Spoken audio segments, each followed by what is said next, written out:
DC's Absolute Universe versus Marvel's Ultimate Universe. Which universe is better? The title is a little bit clickbaity, I apologise, I'll admit that straight away. Simply because I want everyone to go read both of these series, so I'm going to tell you why. I've already discussed before in a previous video how good both universes are, but I also want to discuss my opinion on each released graphic novel so far. It's not going to be all about the positives. In the spirit of competition, I'll discuss the negatives for each run, give a personal ranking of sorts for each series combined, and tell you where you need to start. Let's start with some positives about DC's Absolute Universe. Absolute has no end in sight currently, and it's a completely fresh take on characters fans know and love. Just like the Ultimate Universe for the most part, but unlike that universe, Absolute is just not stopping anytime soon. We even have an Absolute Green Arrow book on the way, which after the events of Absolute Evil will be very interesting. Marvel's Ultimate Universe is seemingly coming to an end, meaning that despite being fan favourite series, both Ultimate Spider-Man and The Ultimates, for example, will both be ending very soon. Having a definitive end isn't always a bad thing, but when the run is so good, why cut it this short? The next point is a bit more of a matter of taste, but the Absolute Universe does much more to shake up the formula than the Ultimate Universe does in my opinion. Character origins, motivations, and story settings are almost entirely different and unique. Reading each series feels so fresh and actually like a separate universe. Bruce Wayne's life is almost a complete reversal compared to the main DC continuity. Wonder Woman grew up in hell.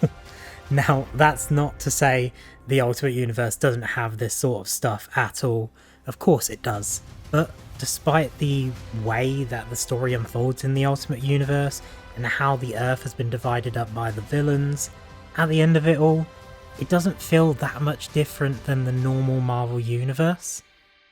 I'm a big fan of certain character changes, like Reed Richards as Doom in this, Wolverine becoming the Winter Soldier, and even smaller changes like Tony Stark as younger Iron Lad.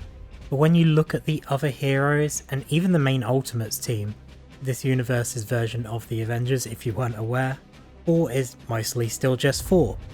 Steve Rogers is still Captain America.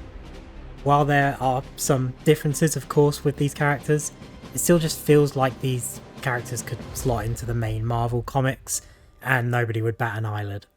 As I said at the start of this point, it's up to a matter of opinion on what you think an alternate universe should be. And while I love the stories that they're telling, I don't think enough risks are taken with the character portrayals in the Ultimate Universe specifically. Now, on the counter for that, I'm just going to discuss why that can be a positive. Let's take Spider-Man for example. He's still Peter Parker, still with MJ, and although he didn't become Spider-Man until his 30s, and when he settled down and had a family, this version of Spider-Man is almost a perfect characterization of what Spider-Man is and should be. This story makes Peter more of a family man, and that really subtle change does wonders and proves that maybe you don't need to completely change a character's backstory to tell an amazing story. Moving on from probably the biggest discussion point in the video, the Absolute books are in the early stages still, with the first interconnected universe events occurring just now, such as Absolute Evil, which I mentioned earlier. It's not a total negative to invest early in the universe, and it's much easier to catch up on, especially if you read the collected trades like I do. But there are a lot more unknowns with this universe than there are with the Ultimate Universe. Most Ultimate books are deep in their runs by now, with a wider variety of stories to pick up as well, and all of them are well worth it. You'll get a much more complete and wrapped up story with the Ultimate Universe, with some fantastic world building throughout. So we've got some positives and negatives out of the way in regards to both universes. So let's get down to my rankings. I will only rank each series by their release trades right now, because I've read all of those. I haven't kept up with the ongoing runs in terms of comics, but I am keeping up with the ongoing trades. So titles such as Absolute Martian Manhunter won't be here, despite how well received it might be in its comic format. I'm also not going to rank Marvel's Ultimate Invasion or DC's All-In Special. They both act as introductions to this universe and probably rank at the bottom of the pile anyway. Both should be read before diving into each respective universe, just to get that slight bit of a understanding of what's going on or what led up to that point. But they aren't ongoing series, so I'll leave them at the back. At the bottom of my list is, unfortunately, and I mean unfortunately, Ultimate Black Panther. It's quite slow, and in the 2 released volumes so far, nothing's really happened. It's still a solid pickup, but it has a lot of flaws, and there's not enough different about it for me to say you need to read this book. Should you read it? Yeah, I still think it's fun. I still think if you're a fan of Black Panther, you'll love this. But if you're relatively new to Black Panther, like I am for example, you might not be in such a rush. Next up is Ultimate X-Men. Probably the most unique series on this list. It's fresh and has an interesting story to tell, but calling it an X-Men book is a bit of a stretch considering the characters involved. Still, a book with promise and an intriguing art style as well, so it's still worth your time, and I've actually really enjoyed this one. We get to our first Absolute book now, and that is Absolute Superman. The story told focuses a lot on Superman's past as he grows up on Krypton, rather than on Earth, a take we very rarely get to see. There are some twists here and there, but it's very much a coming-of-age story about a boy who came to Earth to ultimately fight the same problems he and his family faced on his home planet.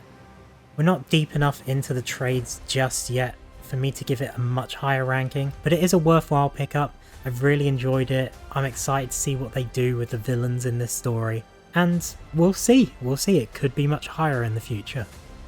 Ultimate Wolverine is our next stop down the line. An intriguing story to say the least, that asks the question, what if Wolverine was a mindless killing machine controlled by a government body of supervillains? Quite a long question, but it's still a question nonetheless.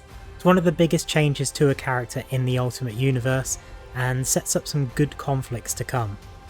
The trade is still only 1 book in, so there's a lot more story to tell on this one, and I can't really put it any higher because, you know, I haven't experienced enough of it yet in my opinion. Now we reach the top 4, and I can honestly go any way here. But at number 4, I have The Ultimates. The main book, kinda, for the Ultimate Universe. It's basically the Avengers in a darker scenario, fighting against the odds. I just finished the 2nd volume and loved it, and I'm very excited to see where they take it from here. I want to put it higher on my list, but there's something about individual character stories that I just enjoy more, I think. So I think 4th is fine for now. We'll see how it turns out at the end of its run. Speaking of individual character stories, Absolute Batman. Now, this could go all the way to the top when the next few volumes come out, but just based on volume 1 alone, wow. Main continuity Batman had it very easy. This Batman is badass, his villains are badass. I've said it in the previous video talking about graphic novel jumping on points, but everything feels bigger in Absolute Batman, and it can only really get better from here. Following up on that, we're gonna stick in the Absolute series and have Absolute Wonder Woman at number 2. It could very, very, very easily be number 1, but there is only 1 volume out right now, and I just simply can't give it that number 1 spot until I personally get to read more. Absolute Wonder Woman is fantastic.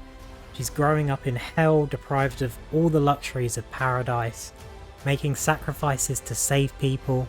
This is Wonder Woman, this is what she does best, and it could shape up to be one of the best Wonder Woman arcs ever. And now, speaking of the best arcs ever, my number one spot goes to Ultimate Spider-Man. With 3 volumes released, it's one of the most complete stories out there in these universes, and it's probably the best. I've already praised Spider-Man in this video enough at this point. I'm just a sucker for a good Spider-Man arc where he has a great relationship with his friends and family at this point. Is that so bad?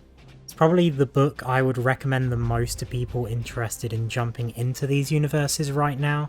You won't be disappointed at all. Let's head back to the clickbait title of the video and answer the question with a really cliche answer. Which universe is better? The answer is neither. Both are great, both are unique. There is something for everyone in both of these universes, and if you're new to comics, this is a great jumping on point. It's not the main continuity, but it is still some of the best stories these companies have to tell. However, if you have read these books before, what is your favourite series right now? Let me know down in the comments. And if you could, like and subscribe while you're down there, it really does help, and I'll see you next time.